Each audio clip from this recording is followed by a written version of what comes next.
Yeah, I think I'm in now, right? Yes. Good evening to one and all. I welcome everyone to today's Internal Audit Industry Specific Virtual Series, jointly organized by WIRC of ICAI and Institute of Internal Auditors, Bombay Chapter. So, before embarking on today's session, may I request team to play our ICAI motto?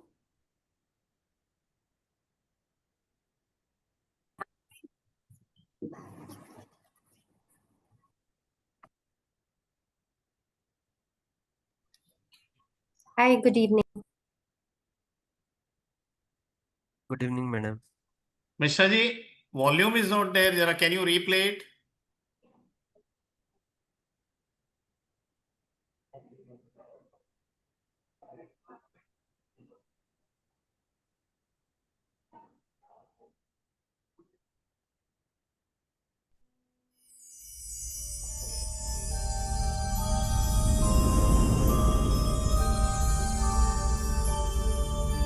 य एष सुप्तेषु जाग्रति य एष सुप्तेषु जाग्रति कामं कामं कामं कामपुरुषो पुरुषो निर्विमाणः निर्विमाणः तदेव शुक्रं तद्ब्रह्मा तद्ब्रह्मा तदेवामृतमुच्यते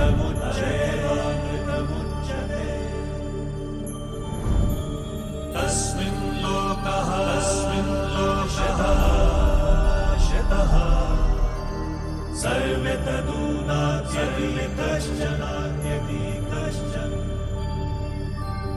एतद्वैता एतद्वैता एतद्वैता एतद्वैता एतद्वैता एतद्वैता.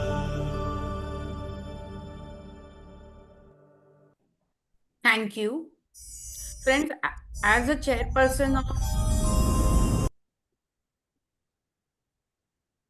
Thank you.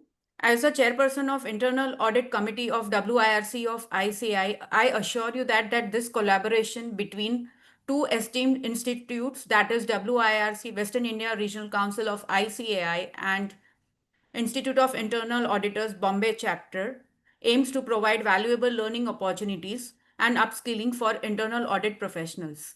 We are excited to share knowledge and best practices, empowering our members to excel in their field. I would like to extend a special appreciation to our esteemed leaders, our dynamic and very humble and hardworking chairman, CA Ketan Sayya sir, and Abha Sharda, President of IIA Bombay Chapter, along with their dedicated teams for conceptualizing and announcing this exceptional program. Their vision and leadership are instrumental in fostering professional growth and development in the field of internal audit. With this, may I request CA Abha Sharda, President of IIA India Bombay Chapter, to address us. Good evening, everyone, and thank you, Jinal ji. It gives me great pleasure to welcome you all on behalf of the Institute of Internal Auditors Bombay Chapter as we inaugurate our new industry-focused series in collaboration with the Western India Regional Council of ICAI. The idea behind this series is simple. We wanted to move beyond generic discussions on audit and risk and start creating sector-specific conversations. Together, we identified 10 key industries where internal audit can play a deeper and more strategic role. Each industry to us has its own unique risk landscape, shaped by its regulatory environment, evolving business models, and tech adoption. We are happy to begin this journey with one of the most impactful and dynamic sectors, which is pharma and healthcare. It sits at an intersection of science, regulation, and public trust, making it a space where strong governance and assurance are absolutely vital. So, big thank you to WIRC for partnering with us, Ketanji for your leadership in this, and Jinal for driving this along with the entire team, and for all the participants in being part of this initiative right from the start. We're hoping this becomes a space for learning, for sharing, and collaboration. Thank you, Gina, and over to you. Thank you, Abba, for your words of wisdom. With this, may I request our dynamic chairman, CA Ketan Sayya sir, to give his opening remarks. Over to you, sir. Thank you. Thank you. Good evening to one and all. My heartiest congratulations to our Internal Audit Committee Chairperson Jinal Savla and Secretary of Western India Regional Council, President Mumbai Chapter IIA Abha, the all persons who are contributing, Satish ji, Pooja ji, and today's both the coordinators, Satish ji as well as Manjri, the learned speaker Harsh as well as Hiren Bhai for taking up the interesting both industries, pharma and healthcare. I think the purpose, as rightly told by Abha, is to go deeper into this industry. When you do any audit, be it stat audit, be it internal audit, the knowledge of business is most important. And I think these people, the industry expert, will share their experience more on industries, and that will help anyone tomorrow doing audit of internal audit of healthcare, pharma, or so on and so forth, 10 industries which are jointly listed by WIRC as well as IIA. I think in past also IIA Mumbai chapter and WIRC has done a lot of joint event, and we are happy to continue that along with the current team of IIA Mumbai chapter, and I'm sure in future to come we will have many more such program jointly between WIRC and IIA. Once again, I welcome all the participants. And before I, hand over to Chinal, let me announce a biggest conference of Western India Regional Council where approximately 2,500 plus members are expected, happening at Geo World Convention Center on 19th and 20th December. I invite all the leaders who have joined today to be part of this biggest conference of WIRC. Thank you so much. Over to you, Chinal Madam. Thank you so much, Chairman Sir, for your words of wisdom. So, as rightly said, let us deep dive into industry specific of pharma and healthcare. We have learned speakers, Mr. Hiren Mehta and Harsha Shetty, with us. For their formal introduction, may I request CA Satish Gupta from IIA team to come forward and introduce our today's speaker one, Mr. Hiren Mehta. May I request Mishra ji to display his introduction?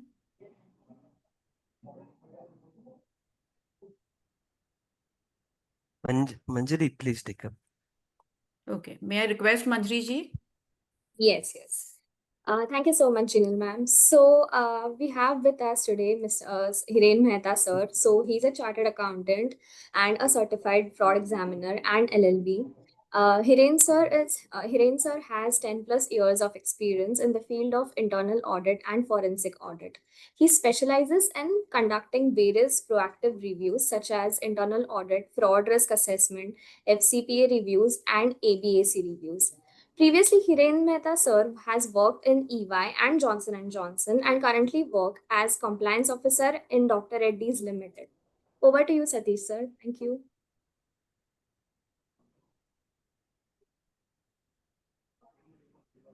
Yes. May I request our backend team to display the profile of Mr. Harsha Shetty ji, please? With this, may I request Shri Satish Gupta to introduce formally? It is my friends, it is my distinct honor to introduce the second speaker, CA Harsh Kumar Shetty ji. So Harsha sir is a qualified chartered accountant and cost and management accountant as well. Also a certified in IFRS from ACCA UK. Harsha brings a formidable foundation of financial and regulatory expertise to his work with over 15 years of multifaceted experience spanning more than 67 countries, including India, the US, the Mexico. He has built an exceptional career rooted in integrity and foresight. His approach is marked by strategic alignment of compliance with, with business goals, data-driven risk mitigation, and a relentless pursuit of the highest ethical standards. This innovative mindset has earned him prestigious accolades, including the Business Impact Award at BSV and multiple EY Accelerated Awards. In his current role as General Manager and Head of Compliance at Bharat Serum and Vaccines, he is a speaker at various pharma conferences also. Harsha is a AI enthusiast and a participant in the Leadership in AI program at the Indian School of Business. Harsha is a pioneering the future with his vision for an AI-driven compliance framework. With this, I welcome Harsh Kumar Shetty ji as well, Hiren. I just want to tell एक हिंदी का शब्द याद आ रहा है, pharma चूंकि दवा होती है, तो जब when we start searching looking for the speaker, so best fit is come to us in the name of Harsh Kumar ji and Hiren. So तब मुझे ये माइंड में ख्याल आया कि जीत को ये जैसे एक दुआ मिल गई, जीत को जैसे एक दुआ मिल गई, तपते रेगिस्तान में ठंडी हवा मिल गई। और हर्षा जी और हिरेन जी का मिलना हम सब इंथुजियास्ट के लिए कुछ ऐसा हुआ कि हम सब को इंटरनल ऑडिट, कंप्लायंस और रिस्क की दवा मिल गई।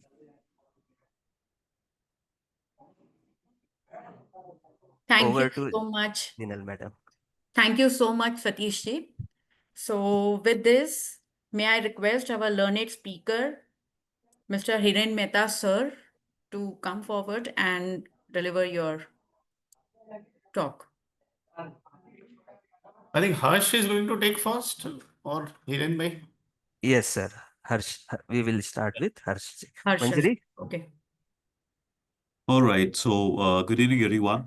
I hope my voice is audible and very clear to every one of you all. Yes, yes. Yes, yes, sir. Right.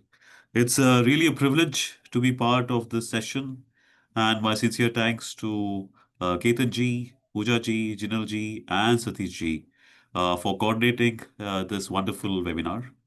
I'm sure I think my entire endeavor, I've been preparing the slides, and my entire endeavor here in the next few minutes is to ensure that we give good value to the participants here. And I see there is large volume participants who joined on this webinar link here, right?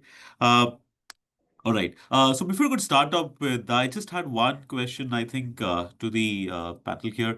Does this platform allow participants to ask question, or they have to put it in the chat box? Yes, How does it work?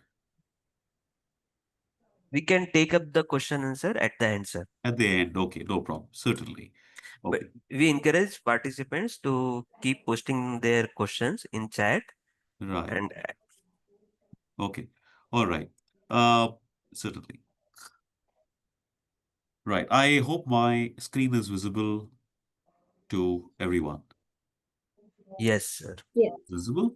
Okay, good. So for today's session, how I intend to take up the session is first to start with the basics of a pharma industry. Considering my several years of experience that I worked with Dr. Reddy's, uh, with EY, specifically in the pharma domain, and now with Bharat Serums, I'm trying to get simplified what I've learned with some of the industry experts. I've tried to bring out in the next few slides. After that, we will look at certain specific risk areas. To put it as a specific risk area would be understatement. These are like one of the burning areas in the pharma industry. And there lies a significant opportunity for chartered accountants, practicing chartered accountants, to create a value there, a niche there, and to add value to the industry as well. Right? So that's going to be the entire flow. And I'm sure at the end of the session, we'll take up the questions. Okay, all right. Now, coming to the first bit, how big is the pharma industry and what is pharma industry all about, right? This industry, as we talk today, is evolving in a significant way, right? It's evolving day by day with artificial intelligence and a lot of other nitty-gritties coming into this industry, right? Uh, it's valued at $1.7 trillion, at least the global markets, and expected to reach $3 trillion by end of 2030. These are reports which state that. Some figures might be here and there, but these are some of the reports which largely reflect these are the statistics. But my dear friends, you know what? You should be proud of being an Indian and a Bharatiya, because out of this $1 trillion valuation or this total market size, India has a significant portion. India, as in the Indian manufacturers, have this significant portion of this entire market size, right? With US being one of the biggest market, there are some reports suggest that our value, the India's value is about 3.5% of the global pharma markets. right? Basically, India manufactures generic drug. We'll get into those details. What a generic means. Generic hota kya hai? We'll get that later on, right? But it's a significant value contribution in terms of value that India does. That's significant share, right? Uh, and this is going at the rapid phase, as I said, $3.3 trillion is what is expected by 2030. If I break this up, right, as a consumer or maybe as a patient, every one of us may have consumed some kind of tablet or the other, or a capsule, or an injection, whatever it is. You might have taken that or you might have consumed that at some point of time. So we'll start with that story, right?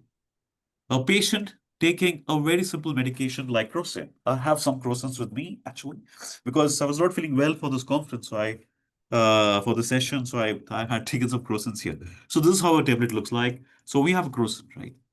Now, for this to reach you, me as a patient, it comes to a series of value chains. Okay, series of value chain.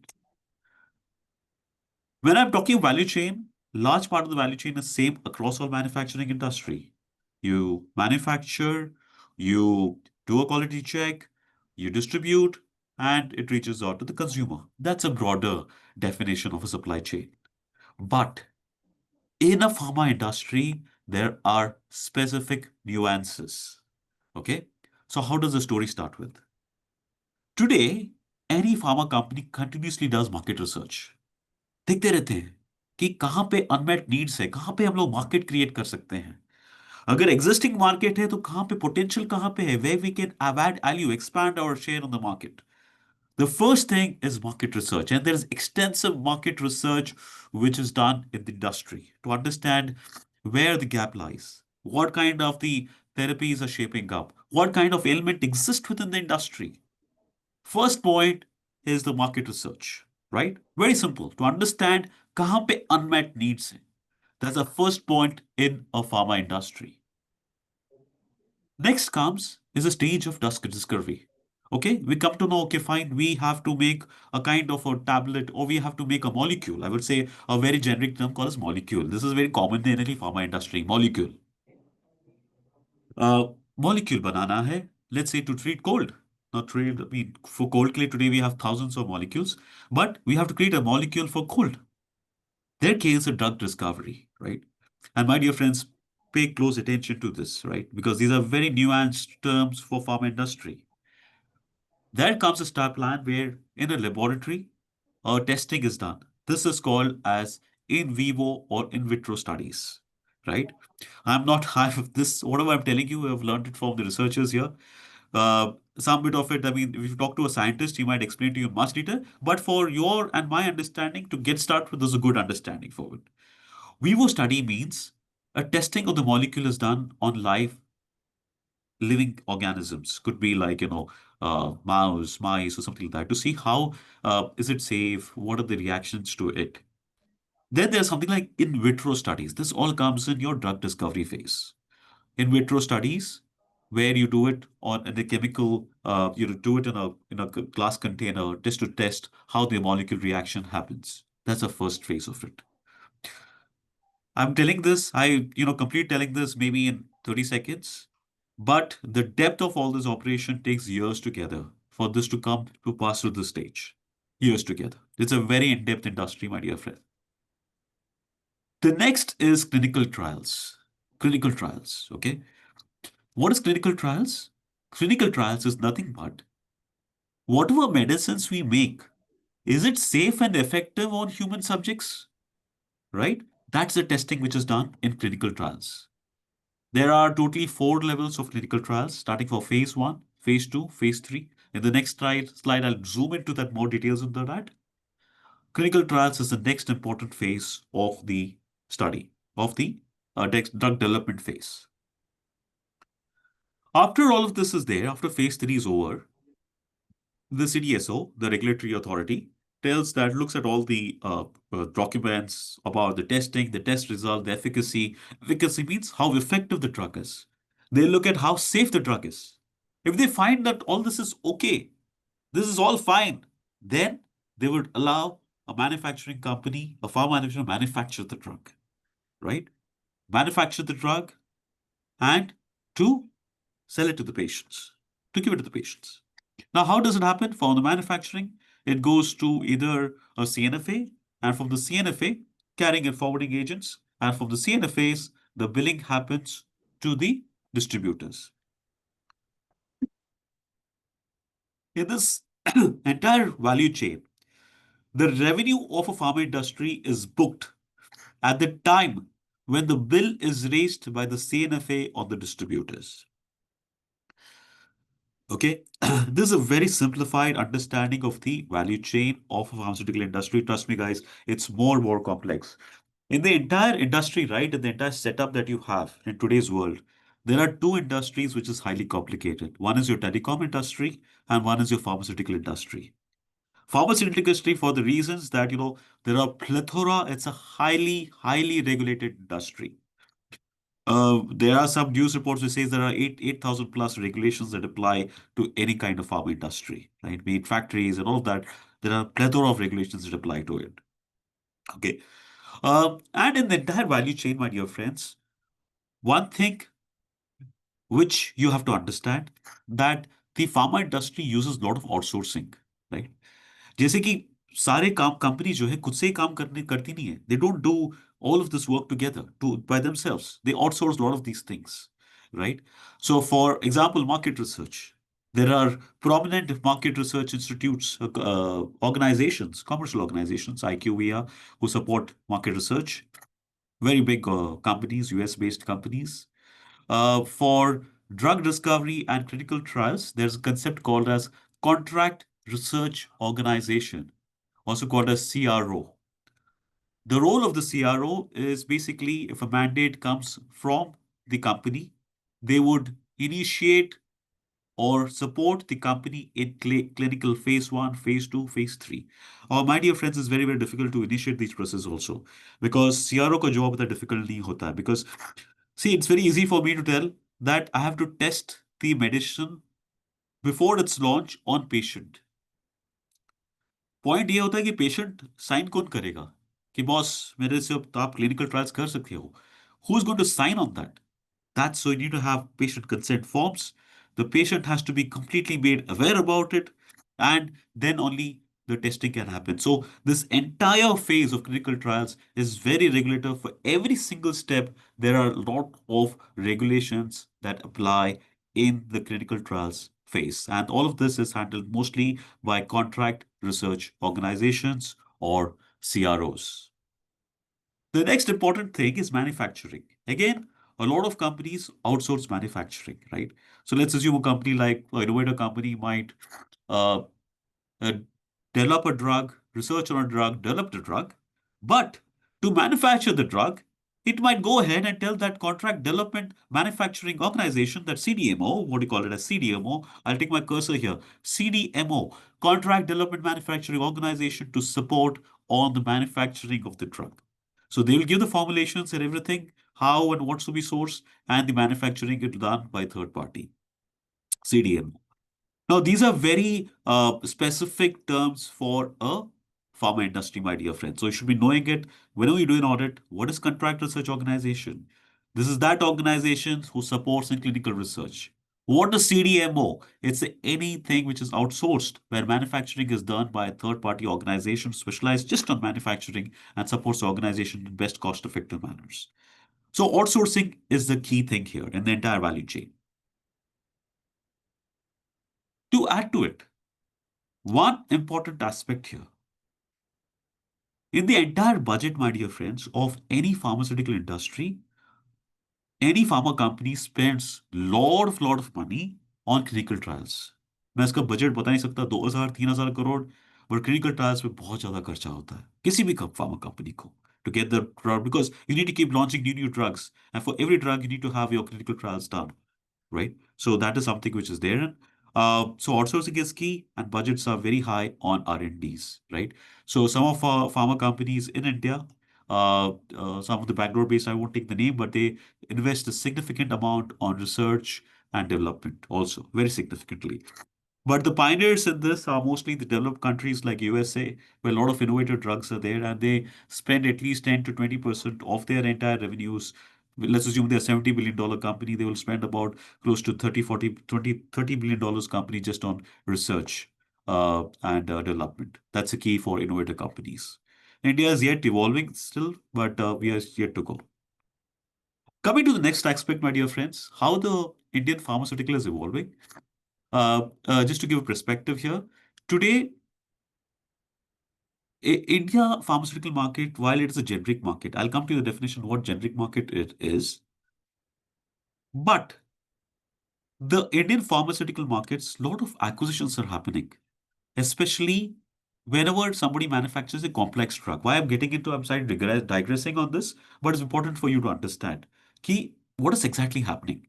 So companies are acquiring those companies or looking for those companies which manufactures complex drugs, complex solutions, because they understand that if you make just a generic drug, I'll come to the definition later, but a copycat drug, it doesn't help. आप R&D नहीं कर सकते हो, तो at least you acquire some company which manufactures complex molecule. That's the latest trend, at least I've seen in the last 10 to 12 years, right? Okay. Now coming to the next aspect, right? Clinical trials, as I said, there are four stages to it. Uh, the first is called a safety step, where a test is done of the molecule on 20 to 100 volunteers to see how good it is. And typically the success rate is 70%. After the phase one is done, the safety test is done, it goes to the next phase, moves to the next phase, which is called as effectiveness test, also efficacy. Basically, it's a test to understand how effective that medicine is. कि ये medicine चलेगा कि नहीं वो देखते हैं stage 2 पे. That is done for a larger amount of patients, 100 to 300 patients. And again, the success rate is very limited here. It moves to the phase 3, where a comparison is done. What is comparison? Comparison is the regulator, when he approves a drug, कि आप ये manufacture कर सकते हो, you can manufacture that drug. He says that, okay, tell me one thing, why should I approve this drug? Is it similar to the earlier drug which is already there? Or is it better than that? Comparison. That happens in phase 3. And if that is approved, a company can go for manufacturing and launch of the product. The last but not the least is phase 4, that's post-marketing studies, where a continuous evaluation is done of how the safety of the drug is there after the launch is there. Also, one important thing, and pay close attention to this, there is a team called as pharmacovigilance team. Okay, so after a drug, let's say this capsule में consume किया, इसको consume करने के बाद, let's assume I got some itching problem, or my head starts paining. क्या करूंगा मैं? What do I do? So this is called as side effects of any drugs. In that case, it is important that a patient is made aware about and he reports these adverse effects. This is called adverse effects. This is again a very specific term to an adverse effect of any consumption of a drug. He reports it back, and there's a team called pharmacovigilance teams who tracks all of this, does analysis of this, and they also have to report to the regulatory authority. That's called pharmacovigilance team, right? This is again a very specific term or specific team which works specifically only for pharma industry, pharmacovigilance. So if somebody asks what pharmacovigilance team does, they're nothing but they closely monitor and understand, are there any adverse effects, side effects reported by the patients in the market, and they have to investigate. The role is to investigate why does it happen. They'll look at the batch number, they'll report it to the quality team, they'll look at the manufacturing team, they'll investigate the fact to understand what exactly happened in that and to improvise the process. So it's a very lot of work that they have to do on that front. Yeah. Right. Okay. Now we understood. So far, what is that we have spoken here? Okay. We spoke a lot of things actually. But importantly, what we understood is uh, how big the pharma industry is. And for a tablet to reach to a patient, what is the various value chain that a medicine has to go through, right? From research to clinical studies to manufacturing to distribution at a broad level. Now you might be asking a question. Okay, Harsha, tell me one thing. How is this medicine made up of? ये medicine बनता कैसा है? How it is made and how does it make a rise impact? Let's assume I take this crocin tablet, let's say for fever. How does it this impact me? Why doesn't it go ahead and cure my, leg pain or something like that? How does it differ? How does it so focused on that? So I'll come to that concepts here. So, my dear friends, one of the key ingredient of any pharmaceutical capsule or tablet is called as active pharmaceutical ingredient. API जिसे कहते हैं, ये बहुत ही common term है. In India, if you call about today, 65% of the APIs are sourced from China. Our Indian government is making a phenomenal support to various schemes like PLI and supporting the Indian industry so that they ensure that these manufacturing capabilities are built in India as well, right? To get into further what API is, to give an example, I've captured it here. Acetaminophen in Tylenol is something which is an API for Tylenol product, which reduces pain and fever. Okay, that understood. So for any medicine, there'll be an API to it. It could be some powder substance. But tell you one thing, how does it make an impact? So there's one important ingredient called excipients. Excipients. Always remember this, excipients. So these are like helper ingredients that help to make the pill taste better. It dissolves and makes the right impact and stays fresh for a long time. That is the exact role of excipients, right? So understand this better. So let's assume this is crocin and dolo, the final drug. It goes through a series of intermediaries and API. So paracetamol is the base API, which is again made from two products called as benazine and phenol. So there's long cycle, it's paracetamol banta hai. And finally, there are a lot of variants to it. It could be called as colo, dolo, crocin, and whatnot. But the essentially, उसका जो main ingredient है, the main ingredient is absolutely the same. It's paracetamol, right? Okay. Now coming to excipients. Excipients are like fillers. So let's assume a API comes in a very small powder form. It has to be large enough for a person to consume. So excipients would make that particular API in a larger form so it get consumed easily. They bind the APIs together and also helps to break apart properly in the stomach. Okay, this integration. That is a very important function of excipients. Okay, I hope everybody is there with me till now. We will get on to the next important aspect. So till now we have covered with the industry, the value chain, and a pharma product is made. What is the key ingredient there? Okay. Okay. I'm not sure how many of you have been to a pharma industry. Some of you might be working for pharma industry, and the first time that I visited a pharma industry, maybe about 10, 12 years back, a pharma factory, sorry, not industry, pharma factory. That time, what I could see is that it was like all series of pipes, very complex structure, series of pipes going up in here, all the reactors and all that, very complex structures. And there's one question in my mind always, यार ये दवाई बनता कैसा है? कैसा बनता है ये क्या होता है सर? क्या प्रोसेस क्या होता है ये? So I happened to meet one of the quality department personnel, and he explained to me in a very simple way, which were captured here. So any capsule that is manufactured or tablet is manufactured goes through three or four processes. Okay. The first process is called as mixing. Okay. You mix the APIs with excipients, mix karte ho, mix karo, mix. Then it goes to grinding. Grinding. After the grinding happens, it goes to compressions. You compress it, make it to the small, proper, consumable form. So it goes through mixing, grinding, compression, condensation, so that it becomes in a form that is consumed by the patient, right? Obviously, after that, there is a lot of robust quality check process. So, my dear friends, any pharmaceutical industry uh, has a very robust quality check process. Okay. Entering a plant or factory in pharma industry is not so easy. Quality checks are very stringent. Clearing a pharma quality check product, there are plethora of checks which happens on that. It is not a joke that happens there. Factory any which ways is not a joke.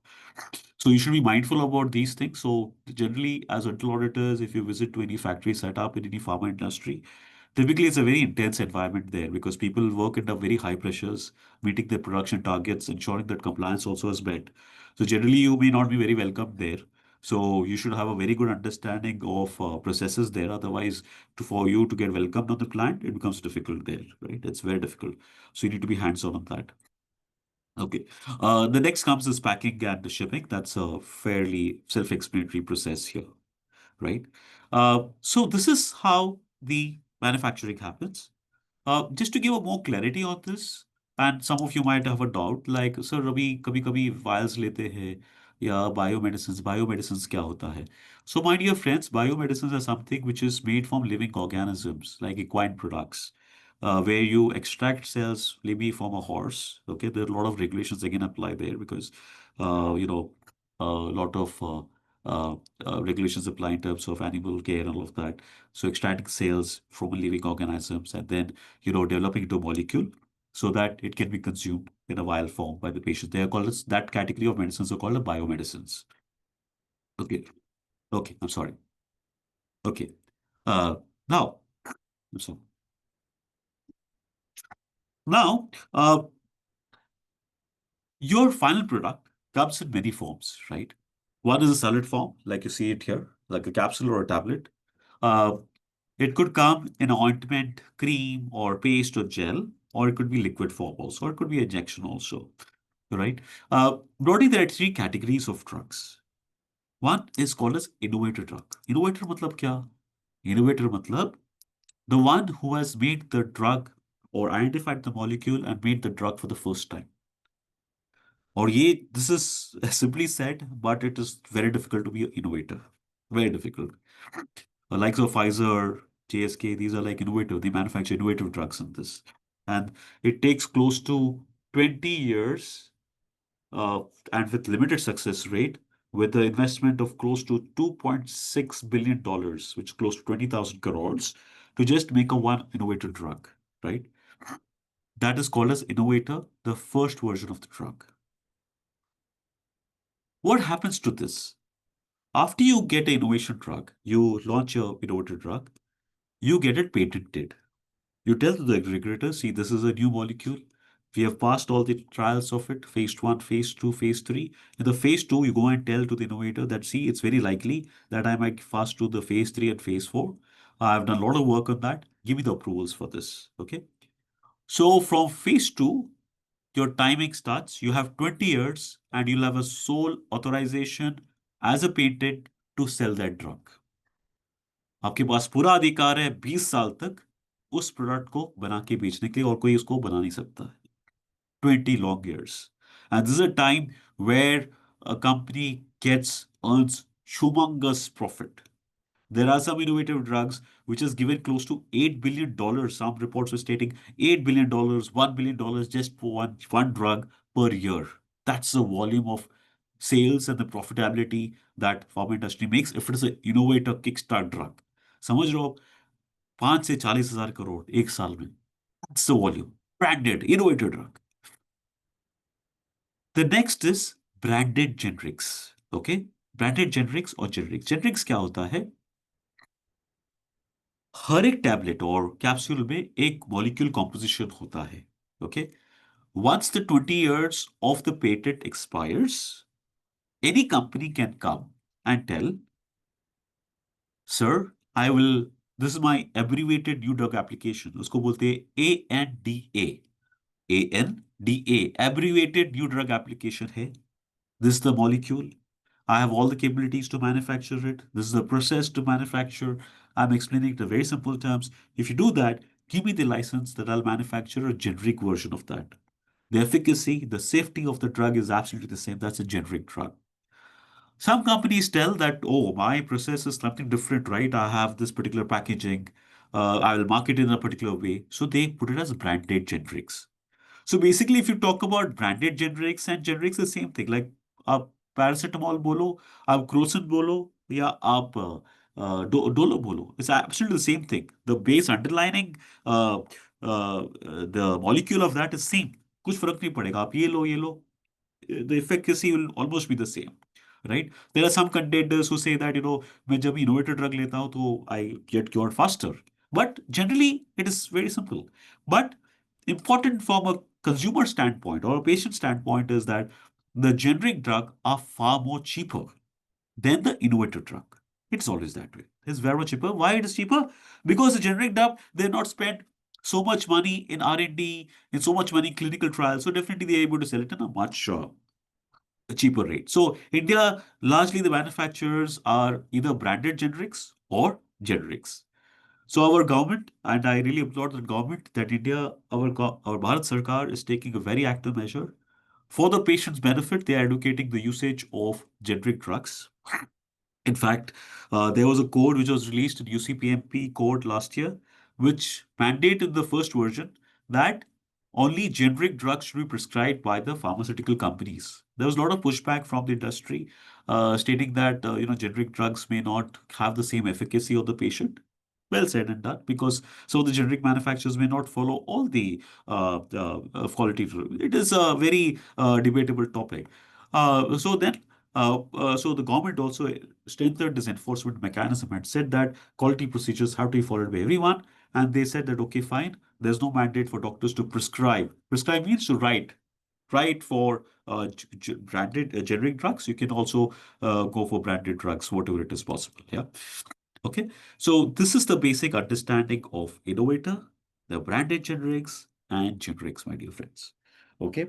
Uh, Okay, there's one more concept here which I wanted to make you understand. So whenever innovator drug, so ANDA, what I'm talking about is more for US concept, right? Because US roughly is about one of the major. So any pharma company that you talk about in India, right? The major market comes from the US market. Major market. Okay, 30-35% share hota hi hai because the pricing is better, and so that's a major thing. So ANDA is something which is submitted to the US government. Okay, that's very important, very important. And also there's concept of new drug application. So whenever the NDA, so whenever a first drug or a molecular success, the innovator files an NDA, okay, a new drug application to the FDA to seek approvals for that.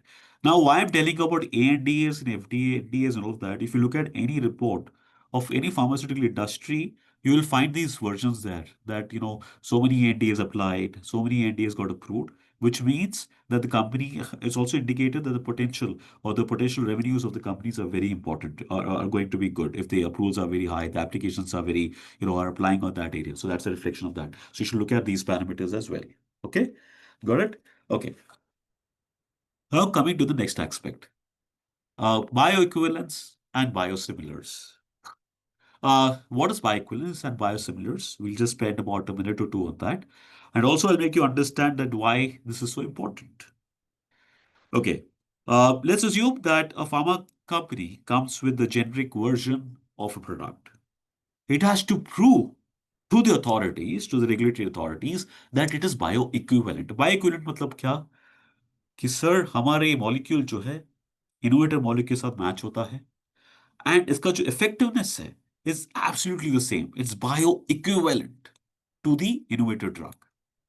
Okay, it compares and conforms to the safety and efficacy parameters of that of the innovator drug. That's called as bioequivalence.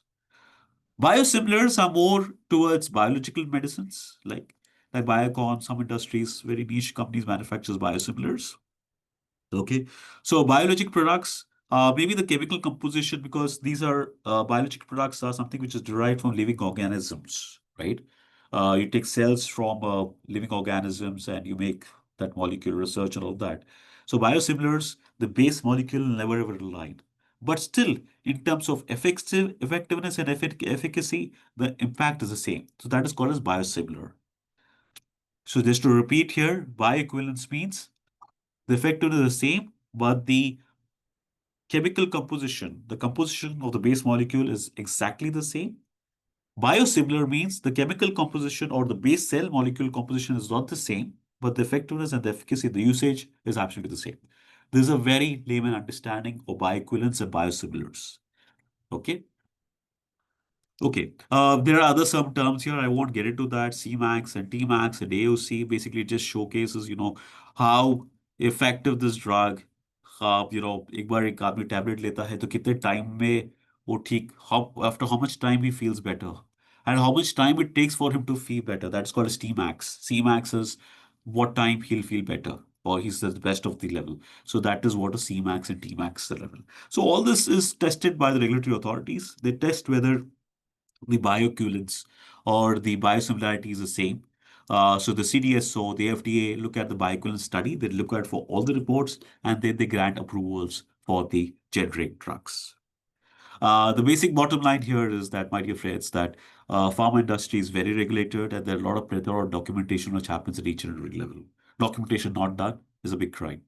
So, as internal auditors, if you want to look at these particular areas, very nuanced areas, that you should look at the policies first. Like especially when you look at clinical studies, that what kind of data has been collected, what kind of agreements exist with this clinical research organizations, how the data of the patient is collected, how it is stored, what kind of encryption apply. So this is a very good practice area to look at, very niche area to look at. And you not be a scientist here. You can work along with the technical team to understand it better, but there is a good opportunity to work for that way. Yeah. So that's something which is very, very important. Okay.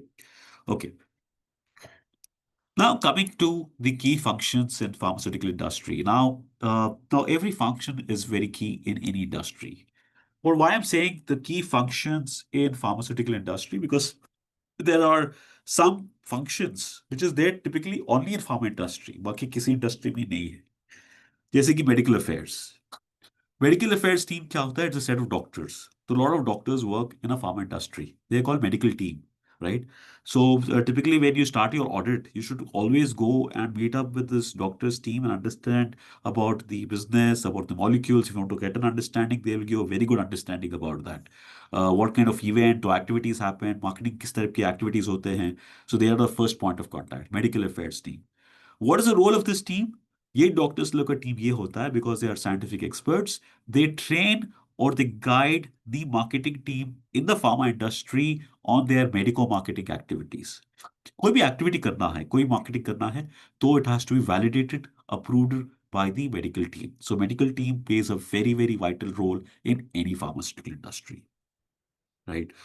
Uh, Okay. And also they have a very vital role in terms of interaction with top-notch doctors. There's again a very nuanced term in industry called as KOL. You should know this. Key opinion leaders. Okay. Key opinion leaders कौन है doctors में जो बहुत ही specialised है इंसान very specialised person is called as a key opinion leader KOL, right? So KOLs, so these medical affairs would go and meet up with these KOLs, understand their feedback about the product and all of that. So they have a very vital role to play there. Okay. Because the sales team, maybe B farms, medical doctors have meta conversation with the doctors when they talk to that way. The next is the regulatory affairs. Again, as I said, from clinical study to post-marketing study and all of that, a lot of regulatory approvals are read. So that is handled by this team called as regulatory affairs team. As auditors, if you want to look at areas such as some of the agents that they have deployed, what kind of payments are happening, what kind of agreements exist on them, you should definitely liaise with these teams. Because if you want to give a different flair to audit work, definitely if you see typically auditors, we would look at, financials, we would look at, operational areas, GRN, POs, and all of that. If you're involved in auditors, you should get into these specific areas. Regulatory affairs team, what do they do? How do they interact with the doctors? Because there are specific regulations again apply to that. I can't cover all of that here, but these are some of the interesting departments you should talk to when you're going to any pharma industry. The second team is the clinical team. As I said, they do a lot of work, phase one, phase two, phase three studies. That's a very specific team to pharma industry, and last but not the least, the compliance teams. So I work for a compliance team. So our role is to ensure that that the marketing activities are done in an ethical way. Ethics is very important, my dear friends, in any industry, and more so in pharma industry, because these medicines are meant for the betterment of the patients. And the business has to be driven in an ethical way, right? So compliance role is to ensure that the business is driven in an ethical way and the patients are served rightly. So compliance is something which is a blend, like you have a lot of lawyers, a lot of chartered accountants also working. So blend of people work here. So it's a good opportunity to explore from a compliance perspective also, right? I'll get into that specifics later on, but this is a broader understanding of specific teams. My only purpose of including this slide is, my dear friends, is that when you step into a pharma industry, now, you should go beyond your traditional understanding. And that's where some of you may be knowing it, but this was my perspective that I wanted to share with you. Now, coming to major industry challenges. What are the some of the major industry challenges? Obviously, a lot of patents are expiring now. Not much innovation is happening, or innovation is in phase. So that's the reason you see in the stock market, at least Indian companies are doing well, but the innovator companies are not so significantly doing well. So patent cliff crisis. Patent cliff crisis means patent expiry. So innovation has over, the patent has expired. So patent cliff crisis is where the 20 years period has got over. Okay, the innovator gets a patent for 20 years. If that gets over, that's a patent cliff crisis. The second important thing is uh, supply chain vulnerabilities. There's high dependence still on China, while Indian companies doing a lot of good job in terms of strengthening the Indian pharmaceutical industry. But regrettably, I think still the dependence on China on some of the key ingredients is still there, right? Uh, that's something which is there. And so that is something, supply chain vulnerabilities still exist. So especially during COVID time, there was a lot of uncertainty that some companies faced in terms of supply chain management. That's a big crisis that they had to handle, right? Okay, right. And the next and not the least is the clinical study, as I said, is a very time-consuming and expensive thing, and barely a very few drugs get the success. So there's a lot of investment which is required, but not necessarily that research or your studies might give you good returns. So that is one of the industry challenges that is there. Now, my dear friends, the next slide which I'm going to show it to you is one of the most important slide. Very, very important slide, because these are one of the most burning issues. And as chartered accountants, you should definitely explore areas where you can help the industry safeguard and some of these issues. And it is there across all industries. I mean, nothing different, right? The first is counterfeit issues, right? Counterfeit. Counterfeit, matlab kya? If I talk about counterfeit as per the Drug and Cosmetics Act, so there are some specific regulations that apply to pharma industry. More importantly, being the Drug and Cosmetics Act, which talks about spurious drugs, right? So basically, you have a drug. There are some other set of manufacturing operators who manufacture exactly the replica of your drug. May not, get the same safety or efficacy of the same level. That is a major counterfeit issues that majority of the companies are facing. Data integrity issues. Data integrity issues क्या होता है? These are quality issues. Okay, I'll get into that in more depth later on. And compliance issues, something which is UCPMP guidelines. I won't say it is an issue, but there's some of the areas that where in the last 1 year, at least the government oversight on the marketing practices by pharma industry has strengthened significantly. So coming to the so these are some of the news reports, right? We have lately, I think last week, there was 100 crore counterfeit raid performed by one of the governments in North India, and 100 crore worth of fake or counterfeit or spurious drugs were identified by regulators. Can you beat it? 100 crores. And time on another, you'll find this news happening that UP government raided 2 crore fake market, fake biotech, some of that. It's a very dangerous thing, very, very dangerous counterfeit issues, right? Obviously, the government is very, takes very stringent action on this. It straight away causes to arrest up to, there is a heavy penalty for this, and actually it's a non-bailable offense under Section 420 of the Indian Penal Code Act, right? There's a penalty provisions of 3 times the value of drugs, which is there as per the act. Now, why I'm telling all this, right? What you might ask a question, sir, अभी ठीक है, हम समझ तो गए counterfeit है, इसमें हम कर क्या सकते हैं?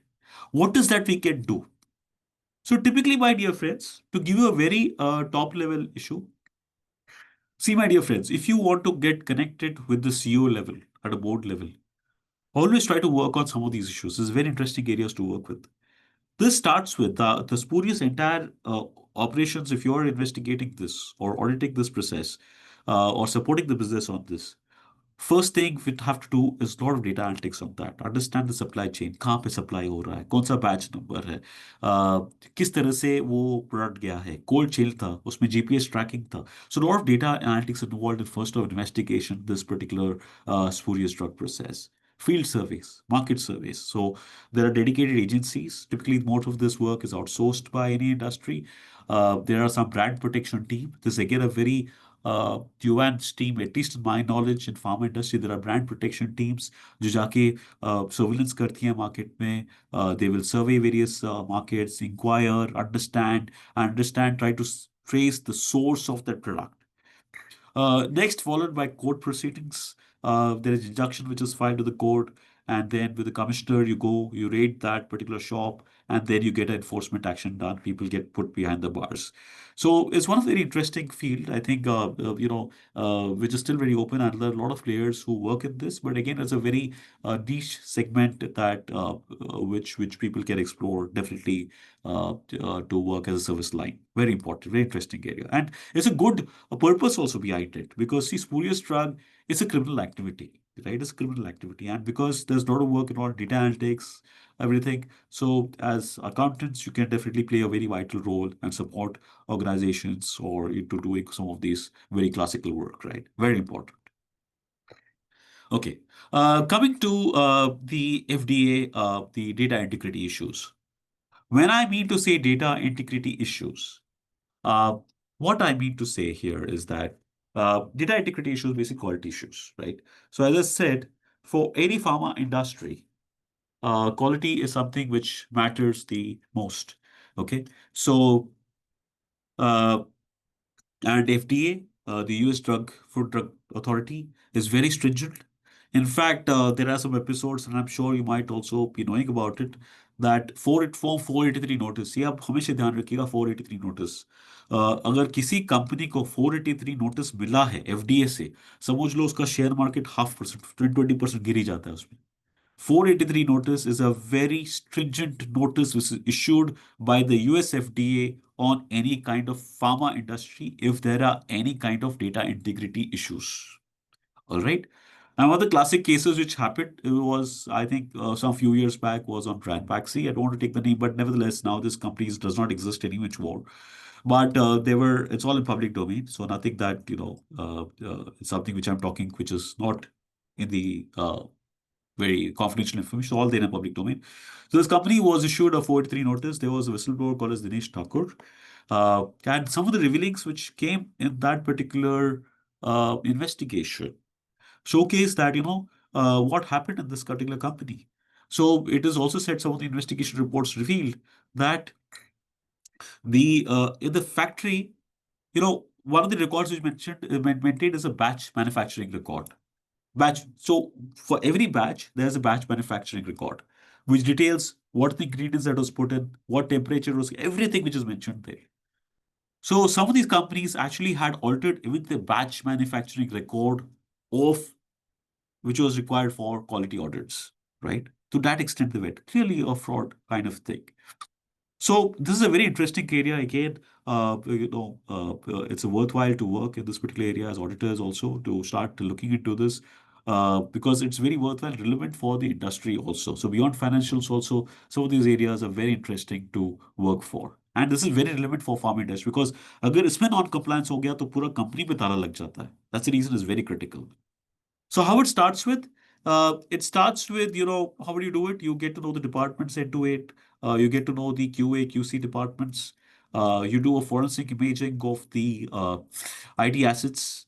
You do the ITGC controls. You review the processes. You check the HPLC machines, which is there, and look at. So some of the things that we have seen is that, sometimes, in my previous experience, is that companies, people who are not in the muster that day, have sometimes cleared the quality records. I hope you're understanding this. So people have not come to work, but their login ID is used by somebody else to clear the records. Very interesting, right? So a comparison between the QC records, the quality check records, vis-a-vis the master records to see whether there's consistency or that. These are some very interesting areas to work with, and that's where exactly the FDA auditors look also. So FDA auditors are very good auditors when they look into the data integrity of some of these aspects to see how it has been done. Sometimes, there are a lot of trial runs which is conducted to see whether the quality parameters are met. So sometimes based on trial run only the batch is created. So that's something which is very interesting to look at. My here endeavor is just to give a flair that how it works, data integrity, what are the main issues, and how does it operate on the ground level. Last but not the least, my dear friends, we'll have to understand one thing. In the pharma industry, the patient is very important, right? Uh, and a patient consumes medicines by two levels. Either he gets a prescription drug or OTC drug. What is a prescription drug? Prescription drug is nothing but I go to a doctor, doctor examines me, he gives you a prescription. And like a letterhead like this, he tells me like this is the medicine you take. That's a prescription drug. OTC drug is something which I can go to the pharmacist and I can take it over the counter. That is called as OTC drugs, right? Uh, so in pharma industry, the regulator, the government has understood that it's very important that the prescriptions that you generate from the uh, doctors, it has to be done in the most ethical way. Okay, there cannot be unethical way in this. Unethical way would be something like giving gift to doctors, providing travel to doctors. That is something which is not correct. So as auditors, whenever you look at the trial balance of the pharma company, you should look at all these marketing spends and try to see what kind of marketing spends are happening. Are they supported by proper rationale why it is happening? Are they supported by proper proof of service? This is very important because if a pharma company does any activity without any sound rationale, it becomes very concerning, right? Although there's a very robust process for this, you might not find any exceptions because of the regulations which is there, okay, around this, okay. And so if you see what's the implication on non-compliance, uh, just to try to give a different perspective and a global perspective, there are specific regulations that apply to pharma industry also. Not specifically regulation pharma industry, but could apply, especially to companies who are based have a presence in US. This is called as FCPA laws, Foreign Corrupt Practices Act. Now, under this law, if it is understood that a medical representative of any pharma company has followed unethical practices to generate prescription, it could lead to severe fines and penalties. And historically, a lot of companies have paid a very huge penalty. So, as auditors, you should definitely dwell into some of these areas when you are reviewing any work for any pharma industry. Very important work, right? That what kind of activities. So, basically, what I'm trying to say is what kind of activities are done by the company and how it is done. That's very critical to understand. Okay, all right.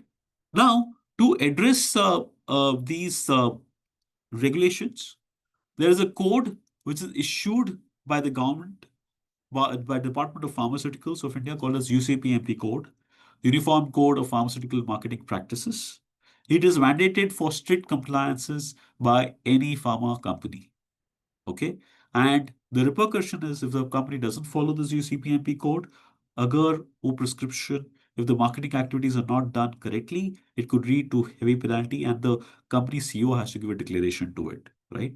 So it's a very strict code issued by the DOP and very good interest also for a patient perspective. What are the basic outliers of this particular code? It talks that, sometimes samples. So let's assume at auditors, you're looking at sample data. Samples मतलब क्या होता है? Let's say this Crocin tablet, doctor को कभी कभी हम test में देते हैं 2 टैबलेट ले लो सर, अब देख लो कितना होता है, चलता है कि नहीं आपके मरीज को, चलता है तो कितना दे सकते हैं? Can I give 100 tablets of this? Can I give 200? No, there's a limit to it. You can only give 12 units of these tablets. That's called samplings, right? So definitely as auditors should look at this data, whether these compliances have been met. That's very critical data to be looked at it.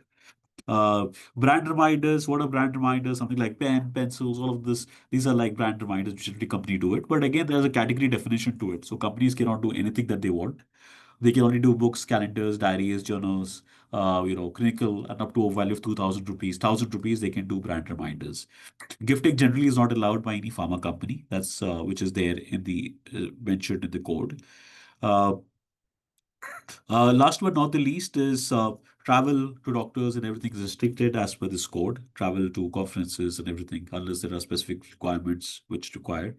But foreign tours and all of that. And there's a history to this because historically, some of the companies, did come of the activities which is not warranted, and that caused huge, non-compliance issues. And that's the reason K companies came with this specific code, which is a very good way to address some of these challenges, right? So as auditors, what is that you should look at it, right?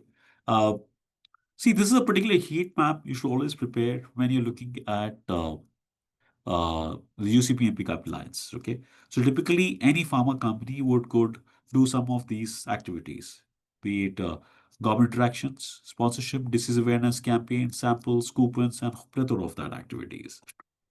Okay, so give a perspective here, right? So these are some of the activities, marketing activities that a company would do it. So you'll have to make a heat map of the various activities that the pharma company does. Okay, and this is like a universe of this, and understand where the risk lies, right? So I'll give you an example here. Typically, in disease awareness campaigns, what happens? A typical pharma company would go ahead and create some awareness.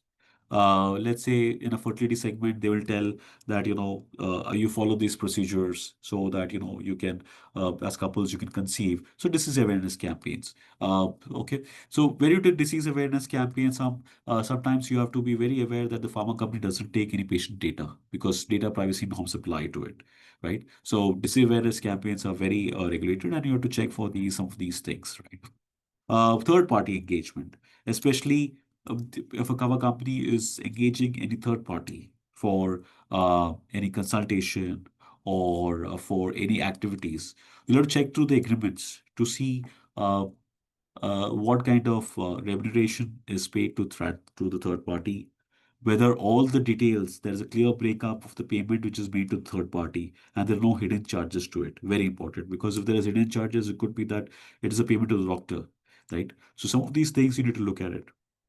Uh, uh, Brand reminders, I think I've already covered it. You need to look at whether specific categories of brand reminders only provided to the doctors. Nothing which is beyond the limit which is given, like expensive gold coin, all of that is strictly restricted, right? PAP.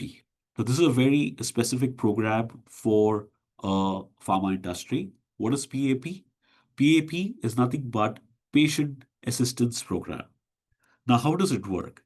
Uh, let's assume in some of the therapeutic segments, right, the medicinal cost is so high that it becomes unaffordable. Let's assume there is a drug called Keytruda or something like that. I think one vial itself cost 1 lakh rupees. Now it's not possible for a cancer patient to, some of the patients to take it. So what happens? These companies come with a PAP program that आप एक लीजिएगा आपको एक free में देते हैं. That's called patient assistance program. Now what pharma company does, because there are patient data privacy norms, so pharma company does this activities to third parties. However, it has been seen sometimes that sometimes, not systemic, I would say, sometimes some of the prescriptions which is given, the INTs of the patients are sometimes falsified. So these are some of the areas that, generally as auditors, you should be looking at it. Travel and entertainment is again a very routine activity. Adequate supporting documents is something which has to be looked at it. Uh, Next is sponsorship and CMEs. Okay, now what are CMEs, right? CMEs are nothing but continuous medical education.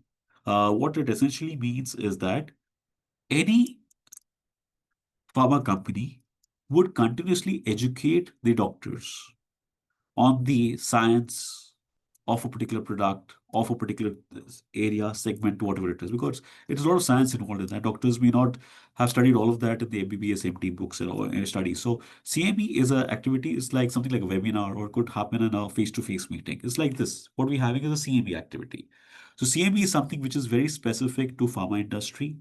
As auditors, you should always look at the post-event activity documents for the CME activities, whether there are photographs supporting the proof of completion of these activities, whether there are attendance sheets supporting this activity, whether there is a sound rationale why that activity is done, is something we should always look at it. Sponsorships. Sponsorships are what? Sponsorships are like mega events. Like you have the ICA major event, but ICA, usually does it in a very modest way. But some of the pharma conferences happen in a very lavish way, like in a very big, and a lot of pharma companies give a lot of sponsorship in that, right? So sponsorship is some of the areas we should look at, who the payments are happening, whether there are adequate checks on that, whether a proper agreement is entered. This is something which auditors should always look into, right? Again, one of the areas which we should always look into is credit notes. What are credit notes? Are basically credits which is issued sometimes to distributors. As auditors, you should always look at and ask for the data of the credit notes which is issued by the pharma company, especially when you're doing a compliance review, to check the underlying supporting documents for the credit notes which is issued, right? Uh, right? And also importantly, in terms of sampling, I think samples bit, importantly, the tracking of that there's a tracking by the pharma industry to whom these samples are given, and all of that has been adequately tracked is very, very critical, right? So here in the nutshell, what I'm trying to give an idea to you is, what are the areas where you look at the compliance perspective? What are the specific nuances which is there? And what is the, preliminary findings that you should look at it, do a hypothesis on, and do a deep dive review on some of these areas, which will be very valuable to the organization and the senior management also, right? Uh, that's all about it from my side. I think it's only 5:45. We are almost towards the end of this webinar. Uh, so that's all from my side, Sanjay ji. Uh, thank you so much, Harsha sir. It's very interesting, engaging, and also kind of a eye-opening, right? We also come to know the very nitty-gritty of the industry, per se, many words. So, sir, we have some. You are going to stay till webinar end, or how? Because we have a Yeah, we total can. I'll just stay. There's hardly half an hour left now. half an hour, right, sir? So, I request Hiren sir. Yes, Satish. Thank you Yes, so much. over to you, sir. Thank you so much.